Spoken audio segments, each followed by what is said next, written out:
Vous allez voir, cet après-midi, on va parler du fond, et vous allez voir, je serai en pleine forme.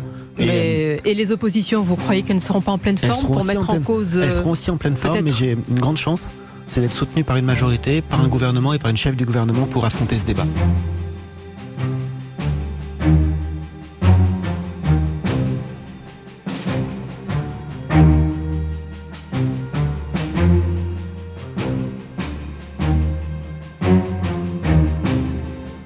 Je vous dis que c'est une bonne réforme, je vous dis que c'est une réforme nécessaire, et je vous dis que c'est une réforme responsable.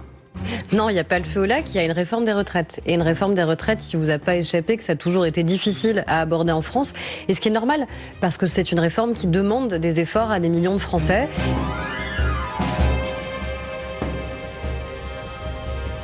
Il faut que le gouvernement recule. Et le retrait, on ne va pas mégoter, c'est le retrait de la mesure d'âge. Parce que les Français, dans leur trip, pardonnez-moi l'expression, ont compris ce que ça signifiait pour eux. Actuellement, tout un pays est mobilisé contre cette réforme. C'est inédit, à titre personnel, j'ai rarement vu une telle opposition, tout gouvernement confondu depuis que je suis en état, si je puis dire, de suivre la vie politique, à une réforme. Et sur le fond, il n'y a rien qui change. Donc, c'est contraint et forcé qu'on est obligé de hausser le ton.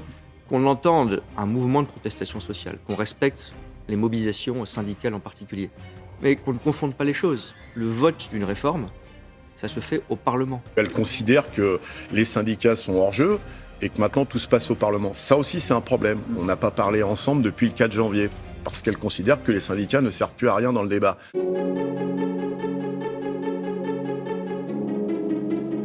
Moi, j'ai regardé attentivement les amendements des NUPES. Je vous fais un petit résumé parce qu'il y en a 20 000, c'est un petit peu long. C'est plus d'impôts, plus de taxes. Moi, je ne veux pas d'obstruction bête et méchant. Et quand vous regardez chacun des amendements que nous avons déposés, 18 000 amendements, c'est pas... Nous, les socialistes, nous avons déposé 1315 amendements. À fur et à mesure que tombaient tous les amendements, notamment de la NUPES, sur ce projet de loi, c'est qu'il n'y a pas d'alternative crédible au financement du régime des retraites que celle que nous avons proposée. Nous ne souhaitons pas être dans une logique d'obstruction. On est dans une logique de construction d'une certaine manière, c'est-à-dire de donner à voir les autres solutions qui sont possibles. Beaucoup de nos amendements portent sur un financement alternatif plutôt que cet impôt sur la vie qu'on va prélever sur les gens. On va y venir.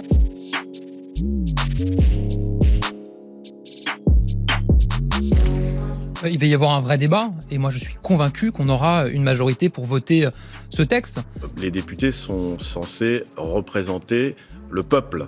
Or, quand ils votent des lois qui sont contraires à ce que veut le peuple, il y a un problème démocratique. C'est un engagement qu'avaient pris plusieurs candidats à l'élection présidentielle. Il y avait Emmanuel Macron, mais également Valérie Pécresse. Il y a ensuite des candidats aux législatives qui ont fait campagne sur la base de ces programmes et de ce projet. Et puis, il y a une majorité à l'Assemblée nationale de ces députés qui se sont engagés sur ce sujet-là. Donc, je suis convaincu qu'on arrivera à trouver une majorité sur le sujet. Si le texte passe à l'Assemblée nationale, il se passe quoi derrière ?